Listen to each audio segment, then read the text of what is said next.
kita lanjutkan kembali dua sisi pemirsa. Saya langsung ke Bung Oto. Bung Oto, ada tidak nih pertanyaan Mas Boy, pengajuan dari pihak tersangka untuk SP3 ini? Sampai sekarang kami tidak pernah mengajukan permohonan itu kepada KPK. Tapi sebelumnya saya juga ingin menyampaikan ya. Jadi memang dalam hidup ini selalu ada dua sisi. Seperti malam ini juga kita kan ada dua sisi. Ada siang, ada malam dan sebagainya. KPK juga kadang-kala juga dipuji, kadang-kala dikritik ya. Tapi malam ini saya puji ya. Kenapa? Karena kita harus merubah paradigma kita di dalam penegakan hukum. Menurut saya penegakan hukum yang benar itu adalah penegakan hukum yang berkeadilan. Jadi maksudnya kalau orang itu memang bersalah harus dihukum bila perlu seberat-beratnya. Tetapi kalau tidak bersalah ya nggak boleh dihukum gitu. Demikian juga kalau orang itu disidik, dijadikan tersangka, kemudian ternyata di perjalanannya ada bukti-bukti baru, kemudian menyatakan dia tidak bersalah, nggak boleh dilanjutkan. Kalau dilanjutkan justru KPK yang salah. Gitu. Jadi ini pemahaman kita yang pertama dulu. Jadi paradigma seperti inilah yang harus dikembangkan dalam penegakan hukum kita seperti ini. Itu sebabnya saya katakan saya memuji KPK karena berani. Jadi kalau ada keadilan ya, berani menegakkan keadilan. Boleh saya potong di sana, berani menegakkan keadilan dari kacamata tersangka ya. Keadilan. Lalu kalau kita bertanya ini potensi ada kerugian negara 4,7 triliun, apa kabar keadilan untuk itu? Nah, di sini persoalannya. Justru saya yakin KPK menghentikan penyidikan ini karena di dalam putusan Mahkamah Agung yang telah dinyatakan tadi itu, ini adalah putusan Mahkamah Agung yang menyatakan bahwa perbuatan daripada SAT itu tidak menimbulkan kerugian negara.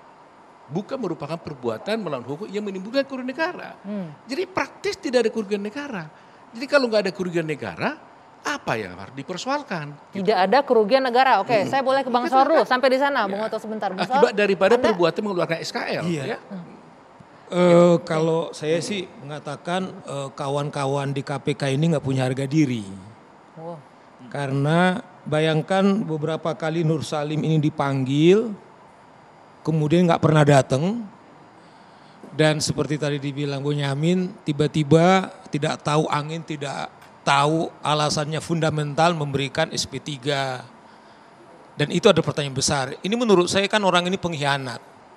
Dia makan di republik ini, kencing di republik ini, berak di republik ini, bahasanya tapi atas nama keadilan, ya atas nama keadilan, saya justru ngomong apa adanya, pro justisia atas nama keadilan. Sebentar Pak, sebentar.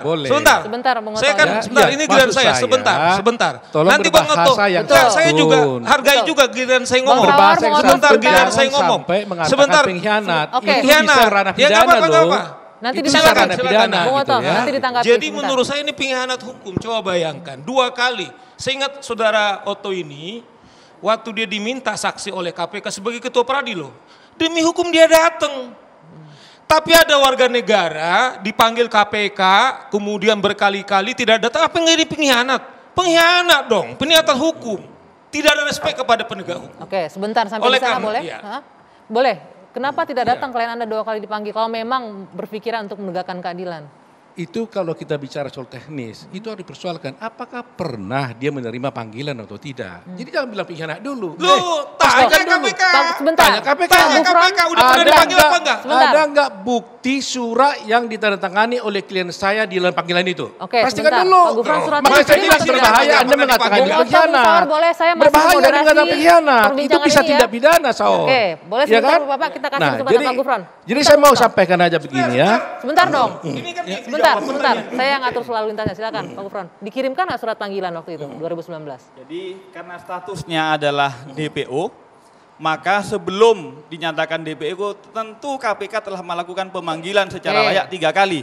Ketika tidak datang, maka kemudian dinyatakan diterima DPO. Bapak sebentar. KPK kan bisa dia manggil, tapi diterima enggak? Kami tidak pernah menerima. Ini poinnya sudah didapat ya. Sebentar ya Bapak. Orang 3 kali dipanggil. Begini. Ini saya harus hentikan perbincangan kalau tidak bisa diatur. Kalau ada panggilan, dari pengadilan kan harus ada terima. Oke. Tunjukkan kepada saya sekarang ada nggak tanda terima dari permasalahan teknis ya. Tidak diterima sudah mengirim 3 kali. Coba saya akan mengklarifikasi ini. Bung Oto. Anda boleh dibayar tapi nggak seperti itu. Anda jangan begitu. Itu saya bisa Anda sesu. Bapak-bapak. Anda menghina saya. Bapak-bapak sebentar. Saya minta tolong dihargai diskusi kita. Saya tanya Anda udah dijawab. Loh, jangan bilang saya Anda boleh Bapak-bapak dibayar. sebentar. Emangnya kenapa kalau saya dibayar?